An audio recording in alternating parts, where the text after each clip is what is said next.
Hello and welcome to our special Forest Pack 8 themed live stream. I'm joined today by Jaime, who's on audio only in the background here somewhere. You can see me now, hopefully. And today, the aim of today really, it's the normal iToo Ask iToo format. So we're going to go through some scenes. I'm going to take your questions as well, so hopefully let's keep it nice and interactive. But the idea really is to go back through the Forest Pack 8 trailer that we released, I think, a week ago now, just over, and to go through it a little bit more slowly and go through those scenes that you saw in the trailer and explain in a little bit more detail the features that we're actually demonstrating so that you can start to implement them in your work. So I've broken it into the same sections as you've seen in the trailer, or perhaps you haven't, but you will have done by the end of this. So I've broken it into the same sections, and perhaps at the end of each section I'll stop at that point and answer any questions rather than hold them all until the very end when we've forgotten what we've just been talking about. I can see there's quite a lot of activity in the chat room already by the looks of it. I don't know if anyone's asking anything up front, but otherwise we'll jump straight in. So first of all, what we're going to talk about initially is forest sets. So forest sets is a brand new kind of helper plugin that can be used as a container for all kinds of other objects, which you can then plug back into Forest Pack. And it's got a number of benefits, both in terms of working with multiple Forest Pack objects, but also if you're just working with a single Forest Pack object and you just want to better organize your assets. So I'm going to bring this over to my desktop, and I'm working with the scene in the video. So I normally in these videos work with much smaller demo scenes, but I've got the whole thing here. So let's hope this behaves itself and doesn't all go wrong. What I'm going to do here is I'm going to demonstrate how to use forest sets with just two Forest Pack objects. So this is still a somewhat limited example of what you would probably expect to do in production, but I just want to keep it nice and simple to demonstrate the kind of principles so that you can use them for yourself. So the idea here is that I've got two Forest Pack objects, one of which is some trees, and one of which is this one, and one of which is some castly bits and buildings and things that we're scattering on these ledges on the landscape here. Okay, now they are both going to want to use the same set of splines. Okay, so they're connected together so that one excludes the other, but they both want to use the same set of splines. So this is like a little village which has sort of buildings and trees inside it. So rather than add the splines, exactly the same splines twice to each Forest Pack object, instead of doing that, what I can do is I can create a collection of the splines that I want to use and add that collection to the Forest Pack object instead. And that's one of the things that forest sets is really good for. So to add one, you just come to your create panel and go to the iToo software section, and forest set will now be the last entry there. So you just click and drag in the scene like so, and then it's a very, very simple interface. It's basically a list, and there's really not much more to it than that. So what I'm going to do initially is I'm just going to pick one spline from the scene. So I'm just going to click on the plus symbol there. I'm going to zoom in a little bit so I can see a spline and try and pick a spline from the scene there. Okay. So this container now just contains, to start with, one spline. Now what I want to do is to go back into both of these forest objects and add this forest set to the areas rollout. So I'll come in here and go to the areas rollout, and I'll just click on plus here and click this forest set. Okay, and you can see these trees immediately popped up. And now I'm going to come over to this second forest object, and in the same way in the areas rollout I'm going to click on the plus the button here to add splines, and I'm going to pick the forest set. So now you can see I have got both these Forest Pack objects here, both driven by this set. Now the nice thing about this now is that later on I'm working and I want to add additional areas that use the same two Forest Pack objects. Rather than have to go back into each one of those forest objects and add the splines again and again, all I do now is I can come into this forest set and I can just add them to this, and it will update both of the forest objects automatically. Now I've just added the surface instead. I'm just going to change this to shape so I don't pick the surface. So you see I can just pick that, and I've populated that area. And if I zoom back out again, then I can just keep adding areas here, and you can see both forest pack area objects are being populated from this one set. So that's already saved actually a lot of clicks, but maybe this is 5 forest pack objects that are linked together, in which case you've saved, you know, like loads of effort just by adding them to this one area. And so it can be a real time saver for more complex scatters, and a really nice way of organizing your scenes. It does involve thinking a little bit differently about how you set your forest pack objects up, but I think once you've started to do that, you won't kind of want to go back to doing it the old way.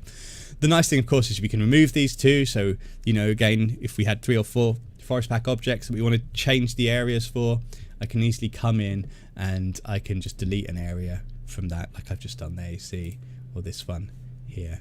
And it updates both forest objects. So it's really handy.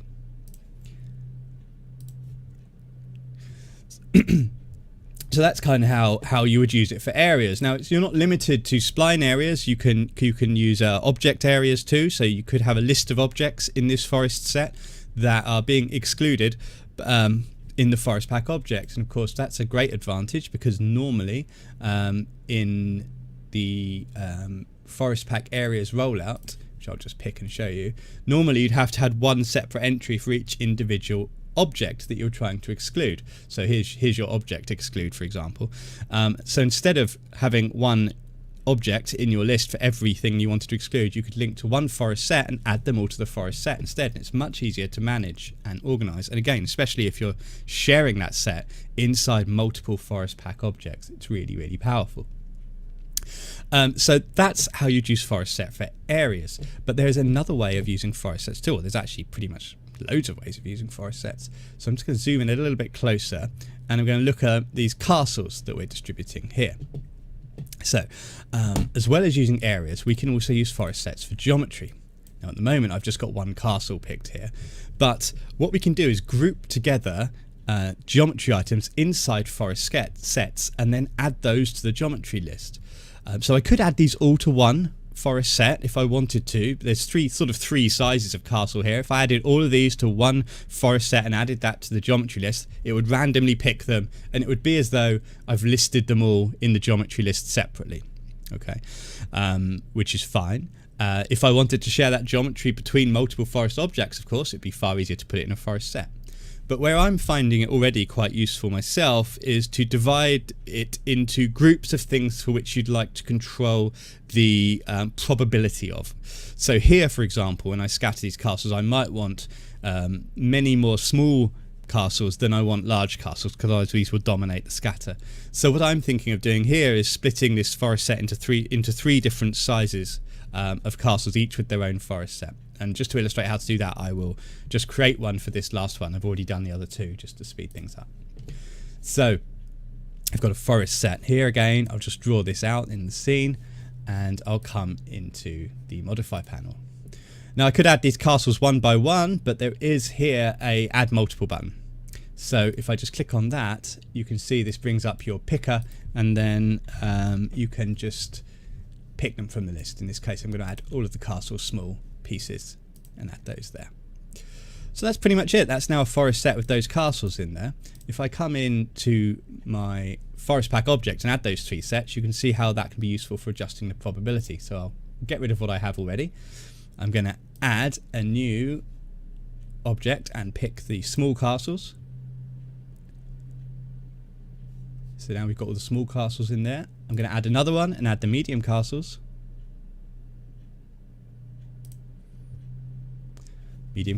And I'm going to add a third one and add the large castles.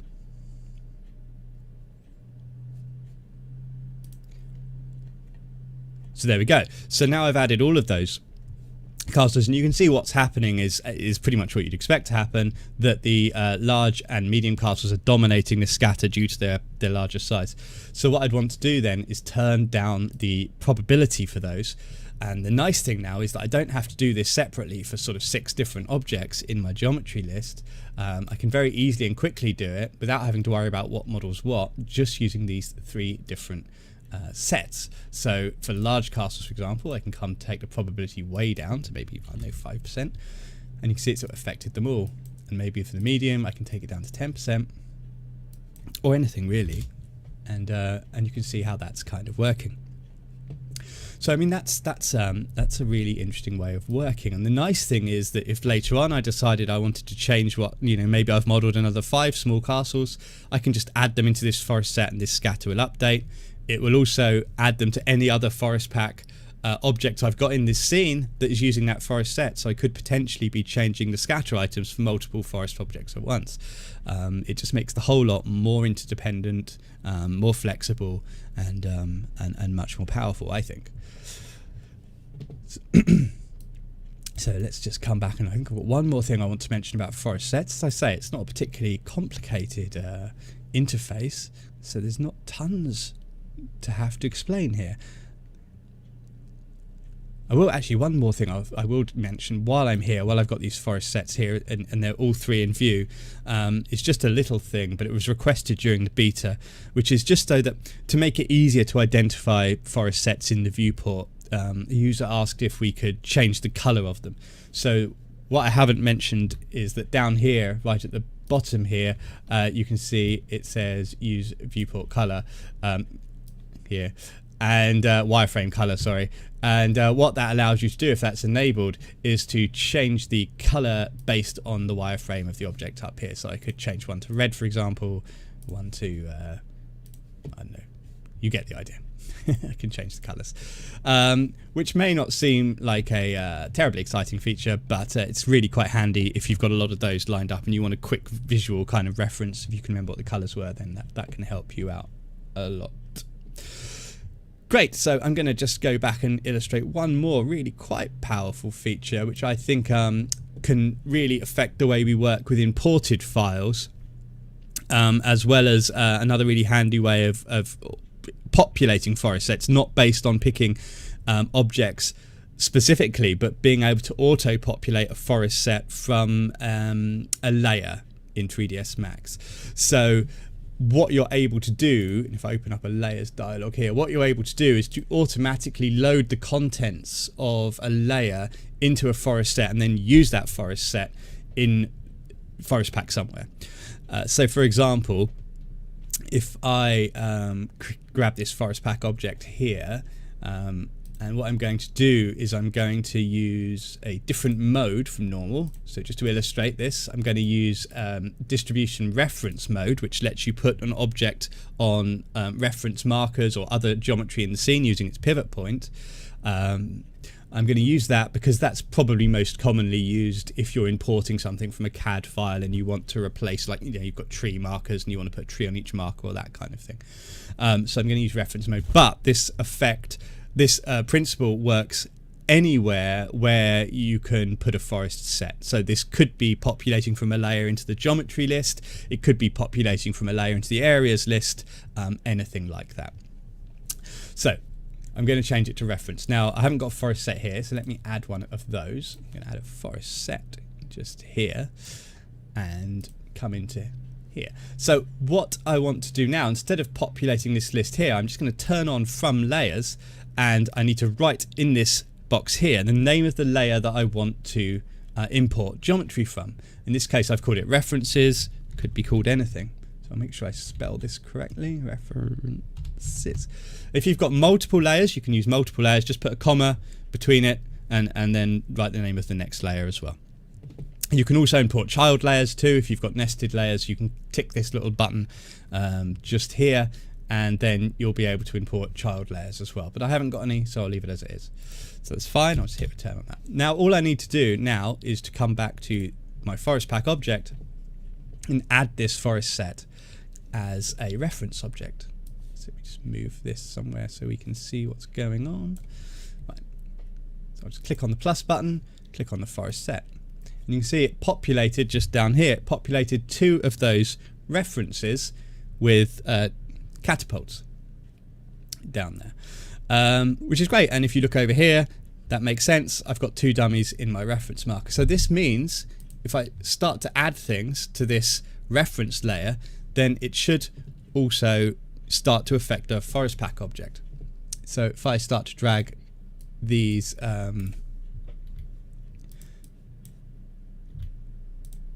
here we go. If I start to drag these into the layer, you can see the forest pack is updating automatically because it's being populated from this layer. There we go. So that's a really handy way of starting to use Max's native scene organization tools to help to create your scatters. Basically, you can imagine that you could have one layer of scatter areas, one layer of geometry, and use just the layers to start filling your scene with objects. It's a new way of working. There's one little caveat I would say at the moment, just worth mentioning, is that in reference mode only, if I move this, you can see the forest pack object isn't following the dummy.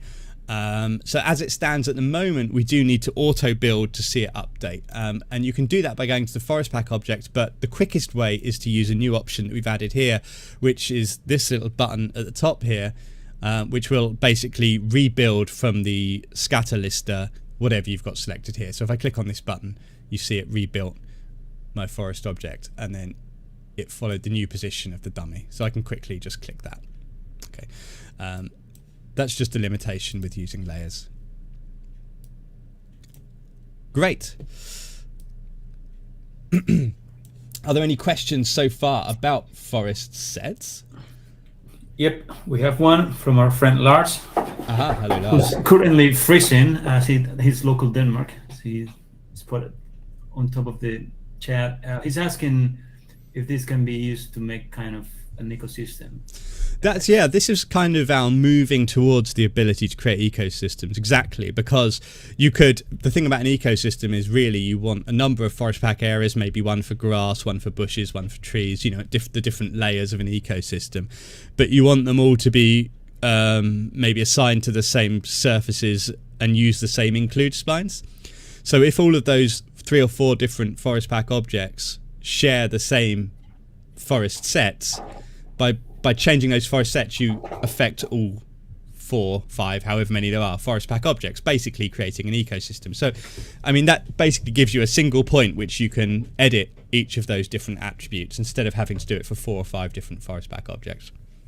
So yes, this is a way of getting towards something like ecosystems. Certainly a way of creating a much easier to edit ecosystem building kind of set of tools. Yes. Why is forest set not on the toolbar? We'll feed that back. Maybe it can be added. Then we have a comment here from Jorge Briceño from Nicaragua, suggesting that we should make a video with most common errors and how to solve them. But I guess that could be a long, very long video, right? Depends I guess the most common errors, yeah, it's difficult to say. Any plan to make groups work with forest sets in the future? You know, I haven't even tried groups with forest sets.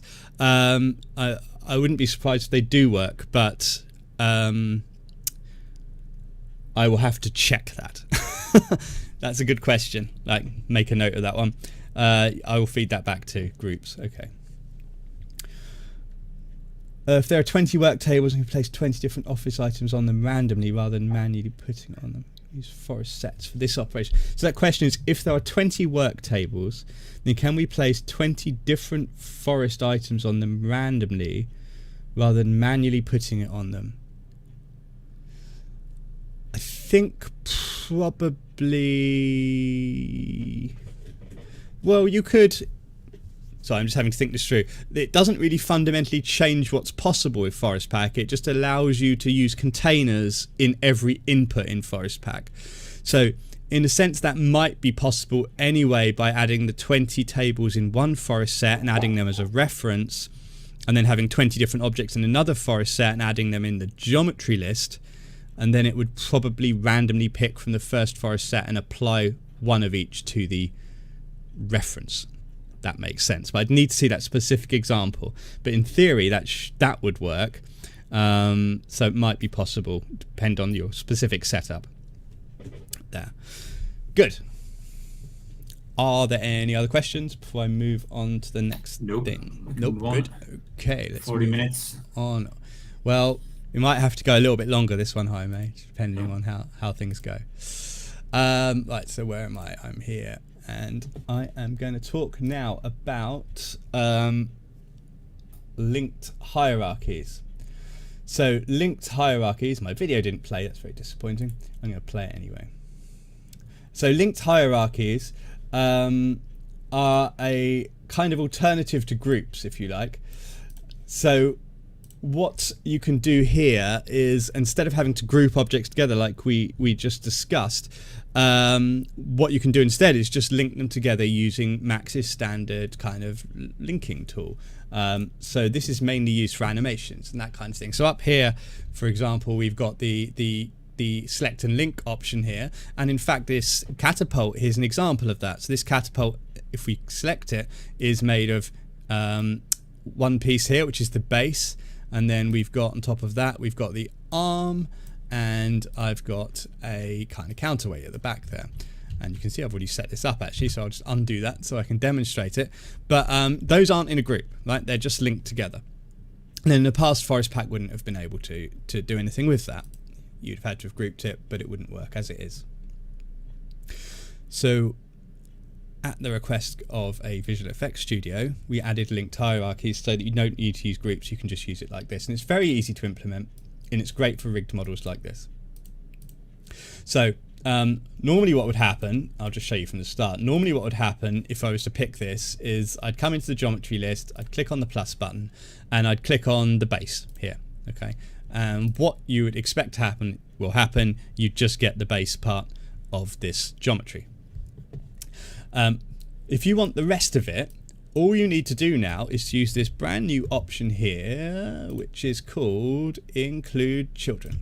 Okay, so the Include Children button will basically import the whole hierarchy from the first thing you imported upwards. Yeah, so you see, based on that, I've been able to import the other pieces automatically. There's also the Keep Group Hierarchy option, which is enabled by default, and that's quite important if you are randomizing things, because, if you can see this here, if you've got that switched off, each piece of this hierarchy is randomized individually. See if I can randomize it a little bit more so that you can see it.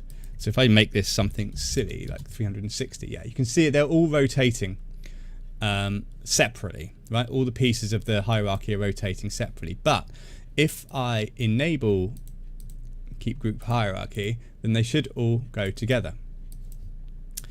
So that is something to think about there. It's enabled by default, which is most commonly what you want to keep, but it's only on very rare occasions you might actually want to randomize all the pieces separately, in which case you'd turn that off. Okay, so that's sort of how that works. Now the thing to note about this, or the thing that's particularly useful about this, is that it does also work with animation. So as you saw down here, the animation of this object, has been animated just by rotating it. You can see it sort of fires well, it doesn't do anything, but it moves around a bit, imagining that it's firing a rock or something. And normally you'd have to kind of maybe bake that out to a V-Ray proxy or something like that to get that multi-part object animation to go through to Forest Pack. But now all you need to do is to bring it in as a linked hierarchy, and you can use the various animation modes that we've got. So for example, follow geometry is working. Remember, this is just a linked hierarchy. This is actually 4 or 5 different objects linked together, not one model. I can randomize it. And I haven't got an example of this, but you can also use the random from map and frame from map options as well. So this is another new way of working with geometry in Forest Pack, and it should work with combinations of geometric and non-geometric material as well. So this could be something that combines geometry with light, could be some kind of lighting fitting or lamp or something like that, or anything you can think of really. Great. Are there any questions about that feature? Feel free to suggestions. Free or light user questions are not answered on time, which at times might be frustrating, even on the forums. It's the same, so at times we are lost. Well, we have to say that obviously free light version the support service does not cover the free versions. So obviously the support covers the standard licenses. So we're a small team and we don't have time to answer that on the go. Everything gets answered but obviously, as Anit's saying, they're not answered right away. Yeah, it's just a matter of economy, isn't it? Really, because Yeah. you know we are a small team, as you say, and we if we answered every question, the thing is, at the moment there are only a few because they're not answered as quickly. If we answered everything as quickly as we answered our pro questions, we'd be swamped. Wouldn't we? Absolutely swamped. So yeah, I'm afraid that's just a part of the benefit of having a pro license is access to our good support. Our sort of well-respected, well-known level of support. Yeah. Unrelated question. Any prediction on when more libraries will be added to Railclone? That's unrelated question. That. Go on then. Well, we hired the guy for that, and he's been working since I think 4 months ago. So Railclone 6 will be coming out pretty much between QA and Q2 next year. There will be a whole pack of revamped libraries for that release. So that's cool. Yeah, good. Yeah, someone else adding their love of or desire for more libraries, and another person. Okay, great. So moving back on, so one of the other things that we've added to Forest Pack 8 is to improve the working with UV surfaces and areas. Okay, so working with UV surfaces and areas, and that is something that was requested or has been requested a few times, and what we've done so far is basically to just kind of make sure that what's already there can be used together, because what we were doing before was because of the difficulty in getting it to work was disabling the areas rollout when you used UV surfaces. So we've re-enabled that, and now I can show you how that works if I could find the right camera. There we go. Okay, so here is the camera angle for this shot, and what I want to do is maybe to paint something like ivy or something on this bridge that's over on the left hand side of the image here. So I'm going to just isolate it to start with. Right, okay. Sorry, this background's offending me. Let me just change the color of the background. Who likes a white background? That's better. Right, so I've got a Forest Pack object. I don't know how many people use UV surfaces or try and use them, but maybe more will now that they're a bit more powerful. But basically, you've got two modes in the surfaces rollout, and you can see here I've got the bridge here already added, and it's in XY mode at the moment, which basically means it's projecting down from above. But there's also UV mode, and if I enable UV mode here, what will happen is that it will scatter objects all over the geometry. In fact, if I come into the areas rollout and enable the surface, you'll see that happen. So you can see I've just covered it on all sides with the scattered objects. So that's great, but until now there was no way of kind of controlling that. If I only wanted to kind of put it on a bit of it using a spline or something like that, that wasn't available to me. From Forest Pack 8, I can use splines, objects, and paint areas to kind of control where objects scatter on surfaces, even in UV mode. But there are a couple of ways you need to use that. Because it's not sort of a true 360-degree renderer, you're still projecting areas on one of the three axes, so you need to be aware of how that works. So I'll turn off surface for now, and I'm going to add a paint area and turn on my paint brush. And the new thing down here is that we've got a new option called projection axis in UV mode. So what I can do with that is I can choose which of those three axes I want to project this area on to determine if it creates geometry or not. So I'm going to go for Y first of all, and then I'm going to turn on my paintbrush and shrink the size a little bit. Okay, so I think I paint on here. Yeah, so you can see I can now paint using a paintbrush on the side of this building here. Now, that is not something you could have done in Forest Pack 7 or earlier.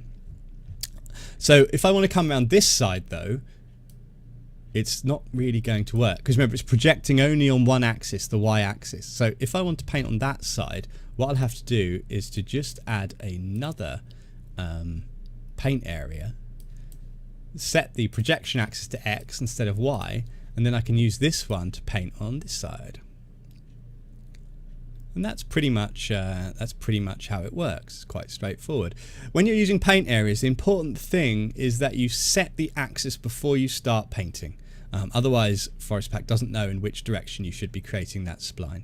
So do set that first, and then you should be good to paint on those three axes. The axis is determined by the Forest Pack object's local gizmo rather than the world gizmo. So depending on where your object is in the scene, you might want to rotate the Forest Pack object accordingly to get your XYZ axes lined up to that. Good. Okay, and that same principle applies when you're using splines in the scene as well. So for example, as you saw there, because it's sort of projecting through the whole model, because I painted on this end bit here, it's painted it all the way along, because basically because it's one spline projecting on one axis, so it clips all this other geometry. So what I can do now is to remove it from where I don't want it, just using a regular spline. And I just pick a spline from the scene, and regular splines, unlike paint areas, you can go back in and you can change the projection axis at any time. And of course you want to set this to exclude in this case, not include. So I'd want to set it to exclude and remove it from the x-axis. See, I've just chopped it away from there and just kept it on the end. And it'll be the same on this side as well. Look, because I painted it on the other side of the tower, it's come through onto this side here, because again it's just a two-dimensional spline. It just projects right through the model. So what I can do is just to add another area here. I've got a rectangle around there. Add another area which I want to set to exclude, and then change the projection axis to Y to clip that out there. So that's just a quick work demo of how you can use these different area types, but with UV surfaces. And it really gets rid of that whole problem with the fact that Forest Pack was mainly designed for projecting downwards onto the ground, and anything that's vertical starts to become a little bit tricky because there's no way of controlling the areas anymore. Now you can. Now you can use closed areas and paint areas and objects and so forth quite easily. Great. So are there any questions about that? Yeah, I don't think so. Someone's saying they love the update, using it already on distribution of lights on ceilings and pendant lights. That's fantastic. Great. Okay, nothing else particularly for the minute. Okay, so the last thing I wanted to explore in this scene is forest effects. So we had a big update to forest effects that I think makes it a lot more useful. And no, not everyone uses forest effects, but I think that it's something that once we start to release more videos about it and explain how it can be used in a little bit more detail, and use the built-in samples a little bit more, then hopefully it will you'll be able to start seeing the advantages of using it in your workflows. Yeah, Paul, because we forgot to mention that as previous releases, there will be specific tutorials for each feature coming out. Yeah, I mean this is a kind of overall, but I will do something more organized and like less of me saying in it than this, so that people can jump into the individual things, like 5 or 6 minute things that are a little bit more accessible for people. But it'll basically be the sort of same information. Okay, so forest effects. So forest effects, if you're not aware of it, is a system whereby you can kind of add your own features. And what it basically lets you do is to create little expressions that allow you to change the distribution of Forest Pack by connecting together sort of various parts of the object, various attributes of the scatter, like the object that's used, whether it's visible or not, the scale, the location, and that kind of thing, with other functions like how close it is to a spline, and so on and so forth, so that you can basically add kind of parametric controls to Forest Pack that we haven't already hard coded into the plugin. And in order to give people even more flexibility for doing that, we've added a couple more controls. So probably the most important one of those is the addition of the ability to use splines in Forest Effects that are separate from your splines that you use for distribution and so on. Okay, so let me show you a couple of examples of the Forest Effects that come built in, the new ones, and then maybe a quick demo in a little bit just about how to write a very simple one-line piece of code to use it. Okay, so if you've never used Forest Effects before, this is the interface down here. It's basically got a list of effects in the top box and then the parameters of that chosen effect in the bottom box. The plus button there adds a new Forest Effect, and the button here... Paul, yes. Paul, you have the chat window. I've changed it. Well, I'm seeing the chat window here, actually. There you go. Yeah. I think you're behind what I can hear, Jaime. You're watching. Okay. Yeah, everyone's a bit delayed. Sorry.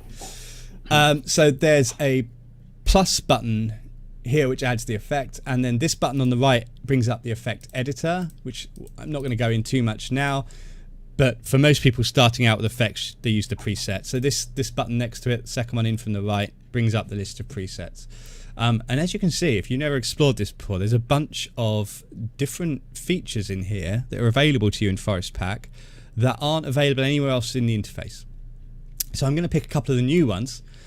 So for example, this scene here, this landscape that I've got in the background here, was exported from a landscape building software, Gaia in fact, which means that the sea in it hasn't actually got any depth. It's just a flat surface. There's no bed underneath it or anything like that. I didn't kind of put a fake sea on top, not fake, but a water kind of plane on top of it. It's just all one continuous surface.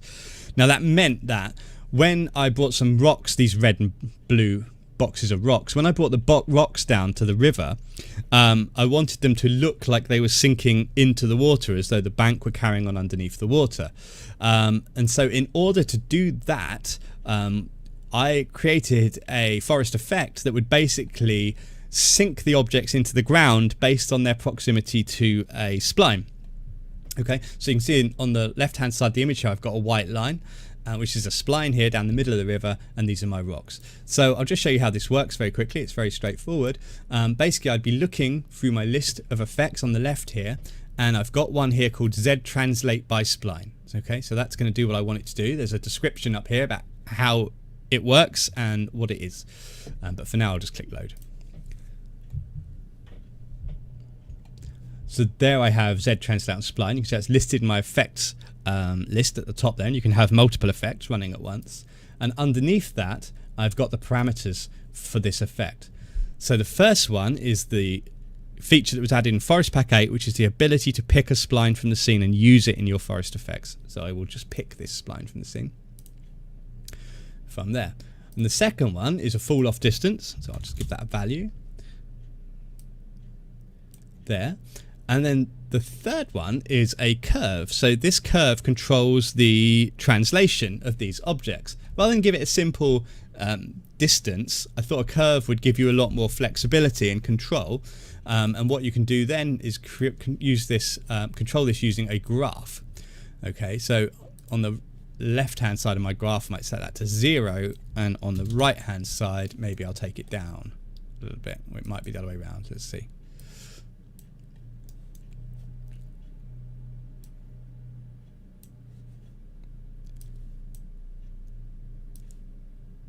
Okay, not sure what's going on there. Bear with me.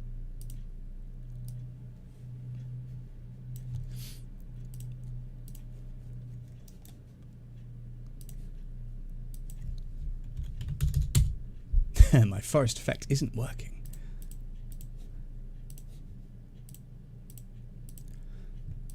Okay, that's very helpful.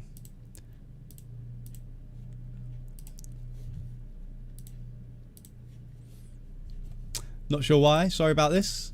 It worked not 3 seconds ago, but for some reason it is being a pain.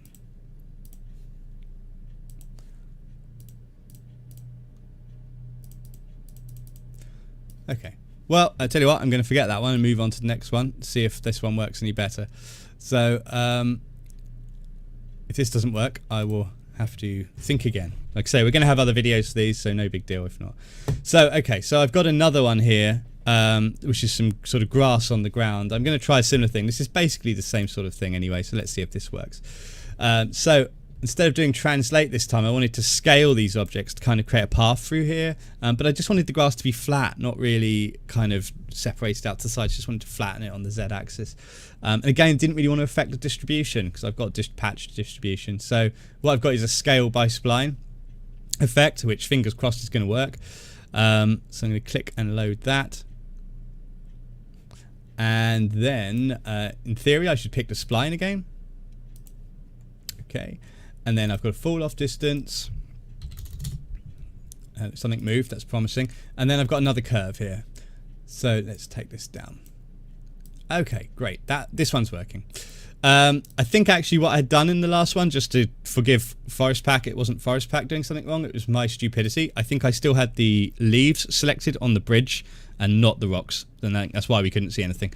So entirely my fault, not Forest Pack's fault. But anyway. So now you can see, right, I've got this spline running through the middle here, and I've managed to scale it down with this graph here. And I could, you know, because this is a graph, you can play with this a little bit. So I could make this not linear, which is easy, but kind of do other interesting things with it. And I'll just change the fall off distance a bit so you can see that. So you can see I've kind of got this rippling effect because I've got a fall off curve. Okay, so this works really well, and this isn't really possible without affecting the distribution in Forest Pack 7 or earlier. But what I specifically wanted was not to scale them down just on on all three axes. I just wanted just the Z axis, and here I provided an option for that called only Z. If I turn that to 1, then I've just flattened them down there, and that creates a little path, kind of, with the illusion of trod grass running through your landscape there, which is quite handy. Another interesting thing is the ability to use inside and outside closed splines. So as well as being able to support open splines like this, we can also support closed splines. So if I was to draw a spline in here, like a circle, just move it up so you can see it.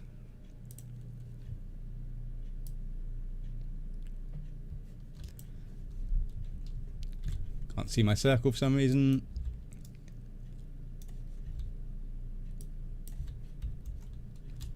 Let me try that again.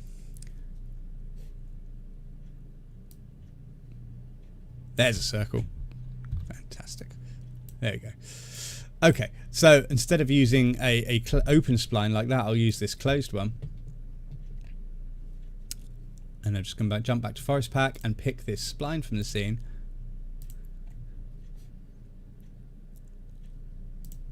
Sorry, added it to the areas list.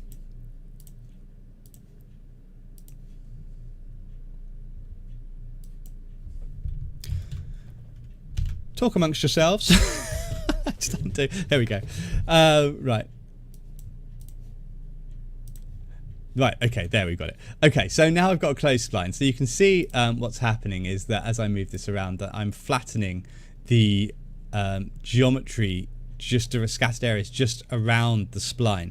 But where I think this gets useful is when you switch it so that rather than it being the same on both sides of the spline, so you can see at the moment it gradually decreases in scale as it reaches the spline, and the same coming from the inside out, right? But what you can do instead is to have it only on the inside or the outside of the spline taking effect, and that can be really useful if you wanted to scale down your plants in just an isolated area.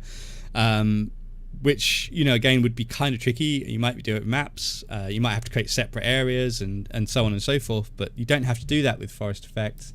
You can just create a spline that's not used for distribution, and instead I can change this last parameter here, which is called inside, outside, or both, so that I'm either just controlling the outside like I am here. So now the inside is flat. I don't know if you can see that.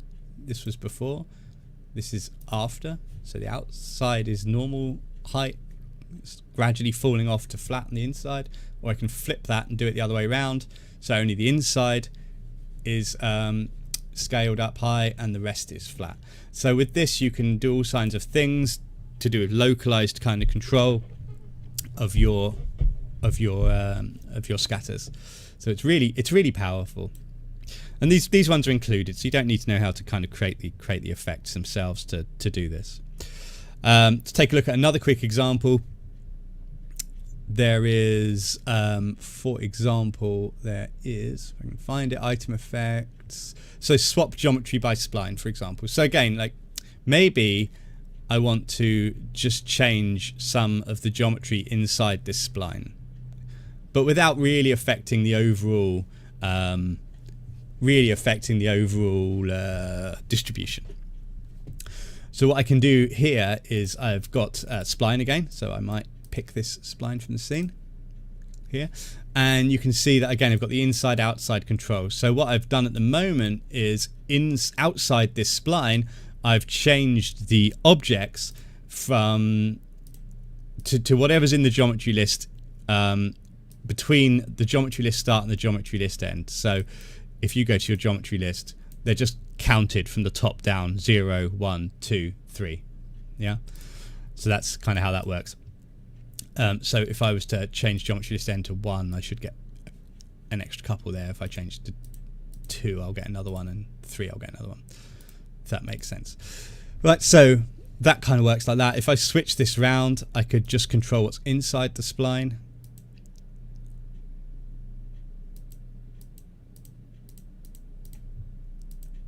There we go. So now what I've got is everything outside the spline with the original distribution, and inside the spline I've changed it to the geometry list between 0 and 1, which are the two kind of light greens there.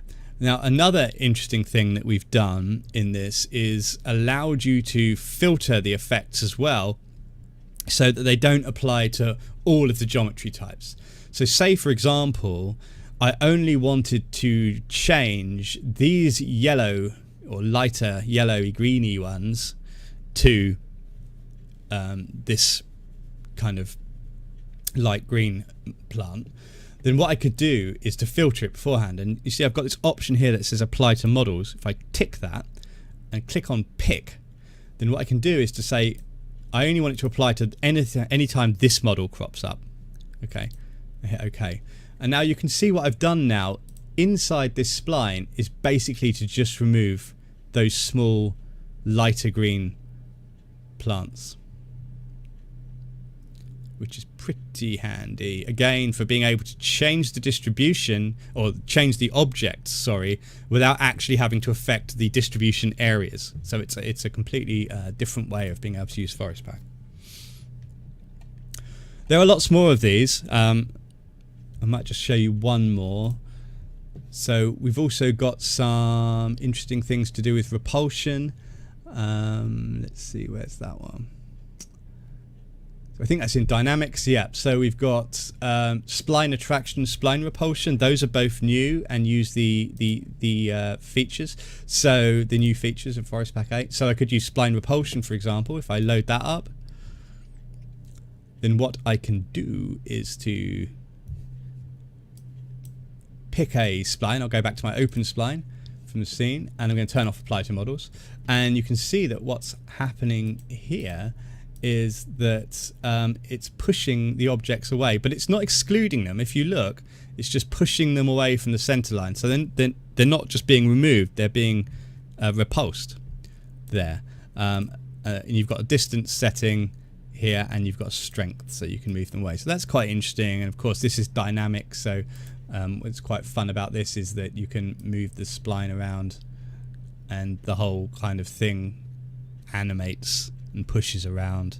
It might be useful if you're pushing something through some grass or something like that. And then carrying on, another really useful one that uses open splines is the ability to kind of comb grass using splines. So this can be really good when you need to change the direction of things based on splines in the scene. Again, there's no way of doing this at the moment, really. So what I can do here is to come back in here, and again, this is included, so you don't need to learn how to code it or anything. What I can do is come into, I think it's in transforms. Yeah, and so I've got two here that are useful. I've got rotate to follow nearest spline, which is good for cars on roads and that kind of thing. And I've got lean in spline direction, which actually takes the object and tilts it over towards the spline direction. So rotate to nearest spline, let's look at that first. I'll open that up. And I'm going to, just going to change the display type to arrows so that you can see this. So arrow. Right, so these are all little arrows now. They're all randomly rotated at the moment, but look what happens when I change the spline. So now you can see all these arrows are following this spline. Yeah, they've kind of combed it, and literally you can kind of comb it. So I could come in and do a freehand spline, for example, and turn on constrain and pick the surface, and then let's draw.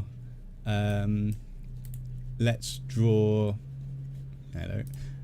a couple of splines on here just to illustrate what it looks like when there's more than one. So I'll just draw one here somewhere, maybe one coming this way, and I'll cross up here as well. Just some random splines. Okay. So I've got that spline now. Now what we should be able to do now is to control the orientation of all of those based on those these forest pack scatters based on those three splines. So I'll just come back to forest pack and pick that spline.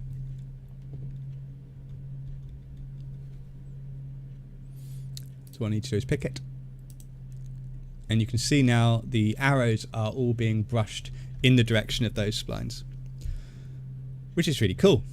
And there's another one related to that, which is really handy. Which lets you, like I say, it actually folds them over in the direction of the spline. So let's lean in spline direction, that's called. If I open that up, again, I'm going to just change the display mode so you can get a clearer view of this. So I'm just going to change the display mode this time to thin box. That will help us to visualize the combing. And I'm going to pick the spline from the scene, same one. I'm going to change the distance. And then the angle. So if I take this down, you should start to see these plants just fold down.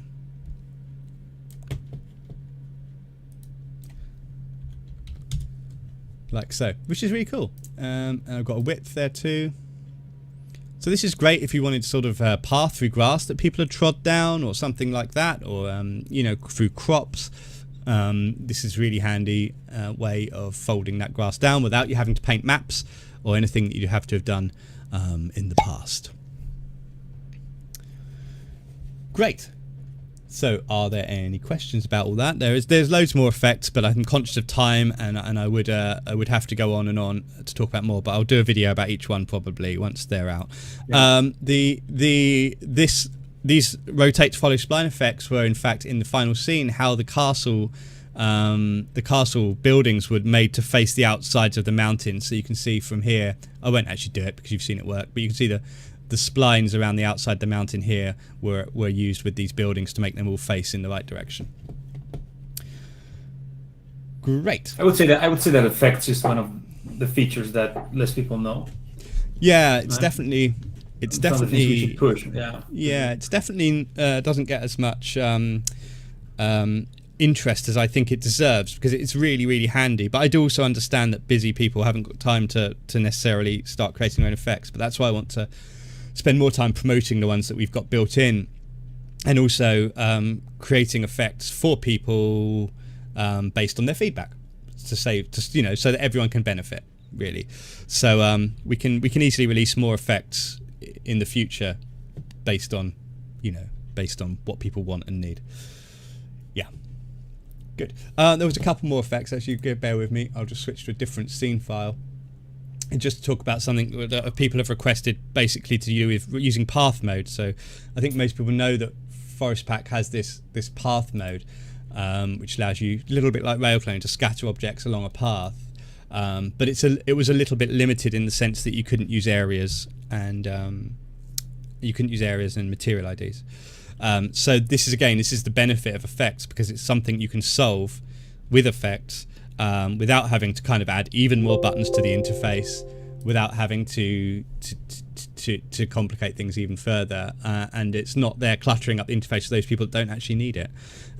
But you do have to know where to look for it.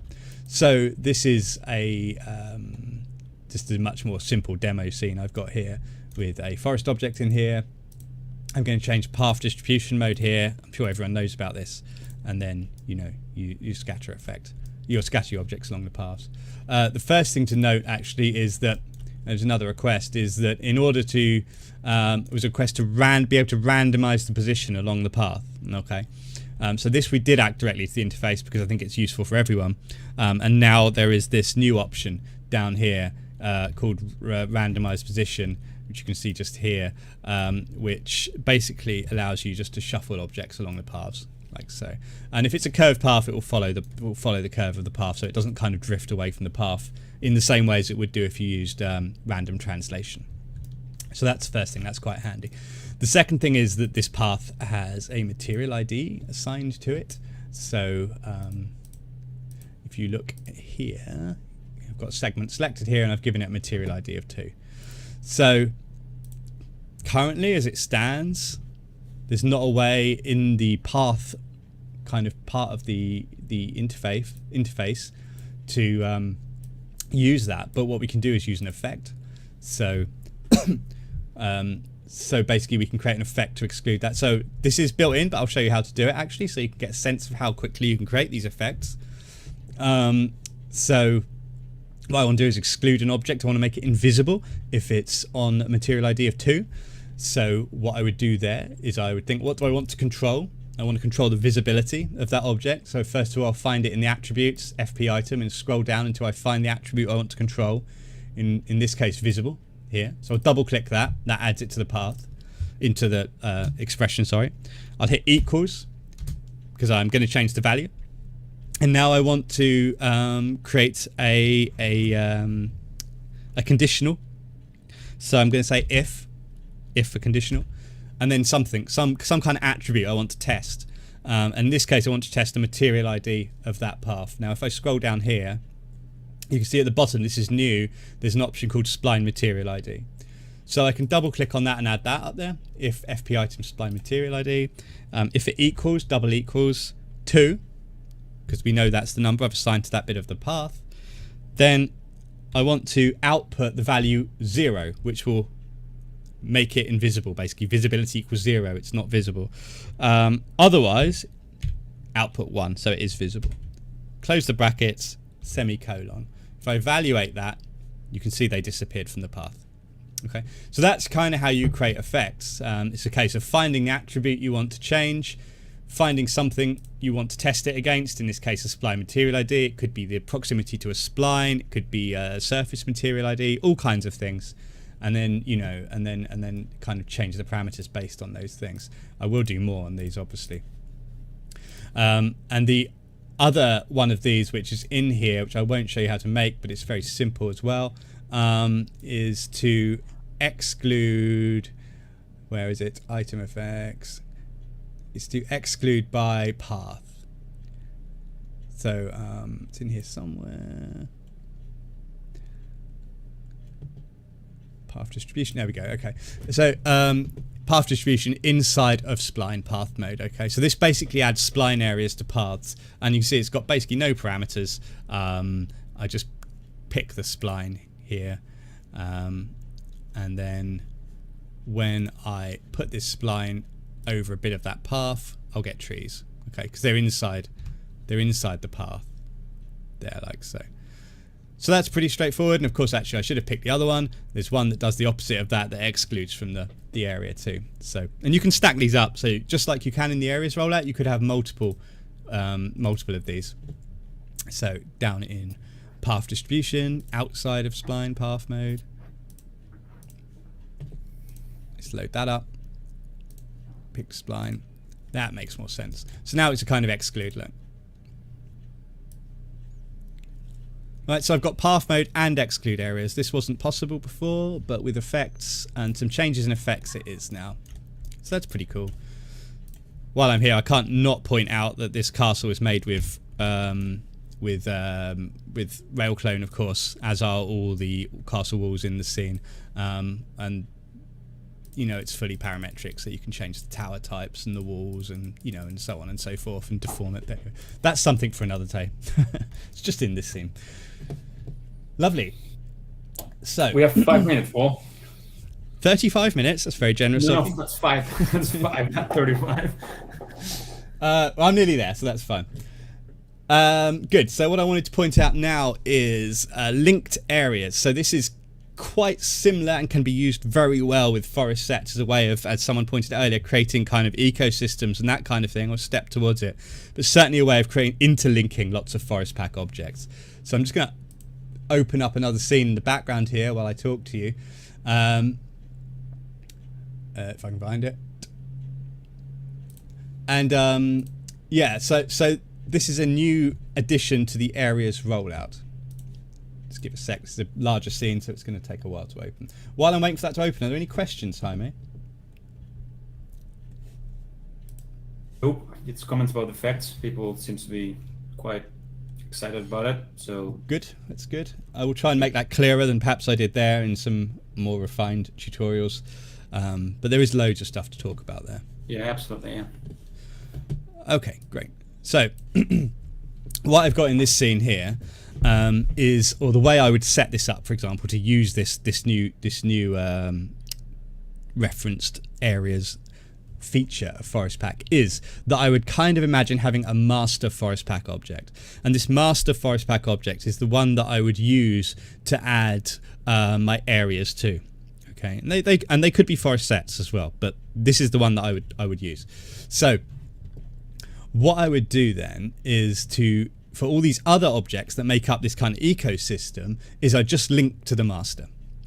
So I'd go into grass leaves, for example, and what I'm going to do is go to the surfaces rollout, forgetting effects for now, surfaces rollout, and here we have a new button here, which is called get from forest. Okay, so what happens is that I click on that and I select another forest pack object, and it automatically uses all of the surfaces added to that master object. So that's what I'll do. I'll just select that and I'll pick the master forest pack object there. Now this, although it's using the surfaces, it can still have its own altitude range. So for example, these all have different altitude ranges, which is how I'm building up the ecosystem. So the grass goes pretty much all the way up to there. The reeds, which I'm about to pick now, are more down by the waterline, but it's just a different altitude range. And the same with the stones. But for each one, I'll pick this master object in the get from forest option here.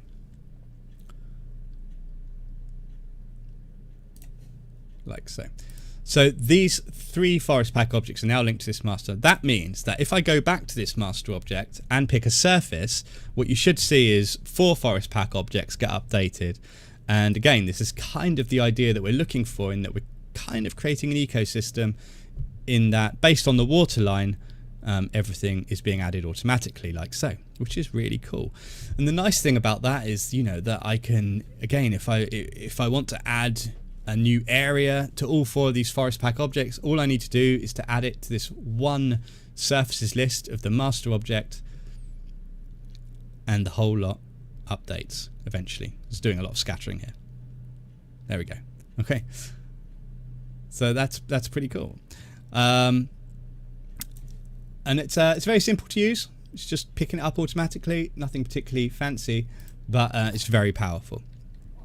And this isn't restricted to surfaces. So for example, here I've got a path, I've got some stones really, and so what I might want to do is to paint a path to exclude grass from one object, but use it to include the stones on another object. So let's see if I can set that up.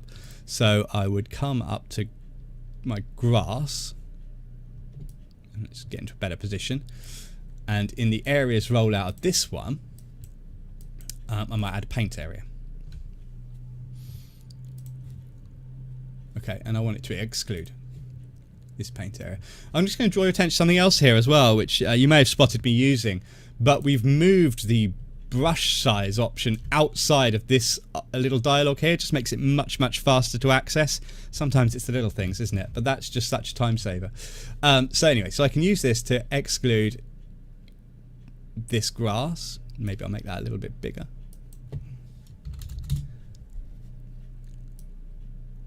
Like so. I won't spend too long painting this, but that's basically how that works. And then turn that brush off. Now this path now, or the stones I should say, I've called it path, but it's stones. What I'll do first of all is it needs a surface, obviously, so I can do the same trick. I can get the surface from those trees, and now what I want to do is to come into the areas rollout, and I don't want to use paint area and have to paint it all over again. I've already painted that area once, so why can't I use that? From Forest Pack 8 you can. So this button along here, which has got a little chain on it, or link, allows you to pick an area from another Forest Pack object. So I just clicked it, picked the grass Forest Pack object, and now down here you can see I've got a list of all the areas in that Forest Pack object, and the paint area is one of them. So I'll pick that, and you can see that you can set this to exclude or include, but if I set to include, the paint area is excluding the grass from one Forest Pack object and including the stones in this Forest Pack object. And that means they're both going to update at the same time. So if I come back and start painting to exclude the grass, I'm going to get the stones automatically. This might be a little bit slow because this is quite a big scatter. And it's not too bad. See, so I'm painting two Forest Pack objects simultaneously. No need to kind of convert it to a spline in between or anything else. That's a linked paint area. Any area can be linked, so it could be a linked just standard splines, could be linked objects, linked included forest objects or whatever, which is very handy. You'll notice that in order to add, or you may have noticed that in order to add this linked areas button here, we've had to get rid of the select multiple, but don't worry, you can still access that by just holding down shift and clicking on any of these to bring up the add multiple dialog instead. So you haven't lost it, it's just you have to use shift now to click on it to get that back up. Great. Are there any questions about that, IMA? There's a question from Ahmed about the effect you covered before. Oh yeah. Yeah. Potentially, I think that's something you could do with effect, especially a person, because they would only have 2 feet, right? So you could probably use those as objects to exclude or repulse or crush down the grass. The difficulty would be how it persisted.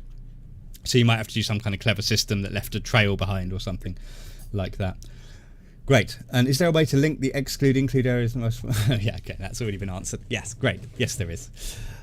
Lovely. Okay, so we are coming up to the last part, I think, which is the new Autumn Leaves library. So this is a new library of presets for Forest Pack, which I'll just spend a few minutes telling you about and then answer any last questions, and then I think we are done. Just waiting for the scene to load.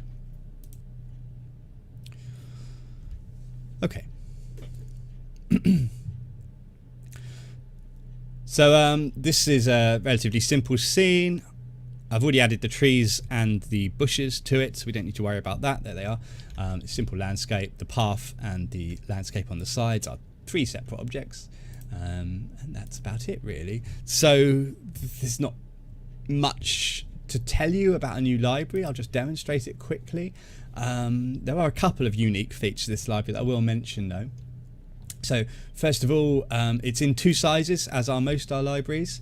So there's large presets, which are these ones up here, which are divided into 4. These are for filling big areas, and everything is already created as patches or clumps. So this is great for filling the big areas, and I would use this, for example, in this scene to fill the sides out, where I don't need particularly individual control of the leaves. They're in different colours, as you can see, and densities. So I've got different colours ranging from healthy to very unhealthy, to basically completely dead, and different densities of using the same kind of approach. So I might, for example, go for a medium density here, and maybe pick this one, this colour, this yellowy colour, and load that up. And all I need to do in order to apply that to a surface is just to click the surface. And that will load that in. If your units in your scene are different from the units this was created in, then this will happen. But it's fine, you can just hit OK. Okay, so there we are, our leaves there. So there's one thing I would probably change here, which is just that I'm obviously got a very undulating surface here, and the presets are facing straight up, then the normals are being aligned to the world. So in the surfaces rollout, and this may depend on what you're doing, I would just set this to normal direction here, set it to 0 so it wraps around. And that's pretty much it for that. So that takes care of the sides. If you want more surfaces, you can add them. And that's not a lot more to say about that, really. It works very well. It's instant kind of leaf cover. I would mention some other things probably that are quite fun but aren't linked particularly to Forest Pack 8, but there are things that I like to do, like the ability to exclude by forest objects. So I could pick the trees, for example, and you can scale objects away from underneath the trees. Now, in the case of leaves, it's more likely to be the opposite of that. You want leaves under the trees. So I'll just show you how to do that quickly. So what you do here is set up your density fall off. So you can see I just scaled I'm looking on the left here. I just scaled in the size until the leaves come all the way back to the trunk. And now what I'm going to do is turn on density and change the exclude value so that I'm gradually reducing the number of leaves as it gets further away from the tree. Okay, so that is kind of the opposite of what I want. What I kind of want is to increase the density as it gets close to the tree. And so the way you do that is just to turn on the invert curve button there. Invert curve. Just gonna have a drink, sorry, I've got a cough.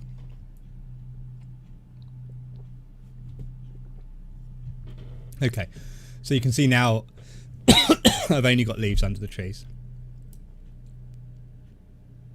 Like so, which is really cool.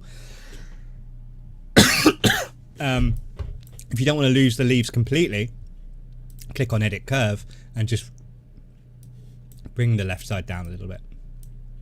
And you can see that brings a few leaves back, instead of it going to 0, 100 in this case. So that's quite handy. And the other set of presets are individual leaves. And individual leaves are much better where you might need more fine control, maybe for close-ups, but also if you want to do other special effects. So I might use them on this road in order to kind of get tyre tracks down the middle. You might have seen this in tutorials I've done before, but it's a favourite trick of mine. So I pick some leaves here, and I'm just going to draw your attention as well while I'm in here again to a couple of other settings that are unique to this library, which are down here. So you can see I've got two options here. I've got render quality, which is a V-Ray only thing, but it basically lets me switch between one and two-sided materials. So if it's something that's far in the distance, you don't need the two-sided materials. You can turn that off, save a bit of render time. But the other thing you've got is the ability to pick from two different sets of textures.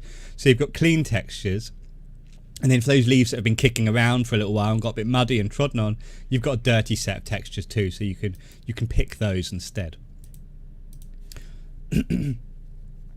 Okay, so I'll pick these and load selected.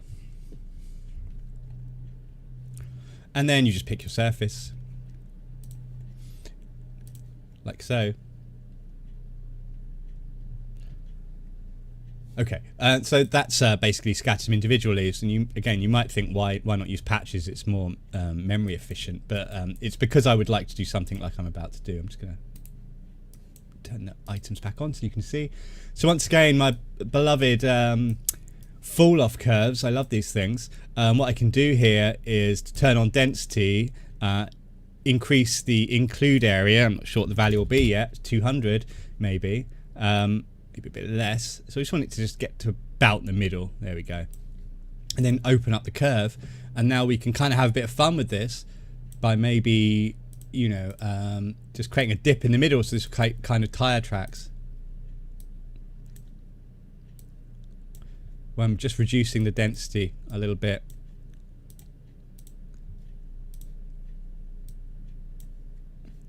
So you can hopefully see that happening. Like so.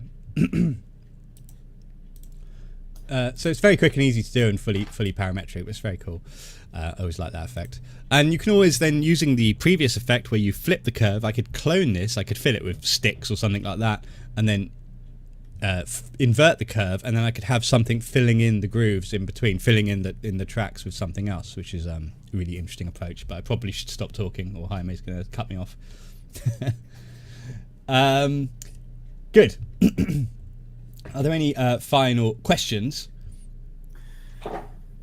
There's a question about the announcement we're about to make. So okay, so that question is, will there be a Black Friday deal? Is that the question you're talking about? Yeah, absolutely. Yeah. Yeah. Okay. So yes, there will be a Black Friday deal from Monday, right, until the following Monday. Yeah. We're kicking off on Monday. The promotion is going to be online for 1 week, so you guys will have plenty of time to check it out. Great discounts for new licenses and anything that has to do with assets, 3D card and the parametric library. So stay tuned. We're kicking off on Monday at 8 a.m. Spanish time. That's GMT +2. Enjoy the promotion. It's the only one we do throughout the year, so be sure you get your deals. Okay. Excellent. Great. Well, thank you very much, everyone, for sticking with me through that. I hope you found it useful. We'll release some tutorials about these as well in time. But hopefully this gives people a head start who want to jump in straight away. Exactly. We didn't have that much time to prepare this release. I mean, the same way we did with Forceback 7, which was plenty of months working on it. So there will be tutorials to cover all the main features of the Forceback 8 before the end of the year. Okay. Nothing else. No, nothing unless there's any last questions. We will sign off and speak to you soon. Are you planning to create more items in parametric library? Yes, we are planning on expanding the parametric library. As mentioned before, there's a guy fully working on Breakon assets. First thing we have on the deadline on the horizon is revamping all the current libraries. We are aware that some of the materials there are very old.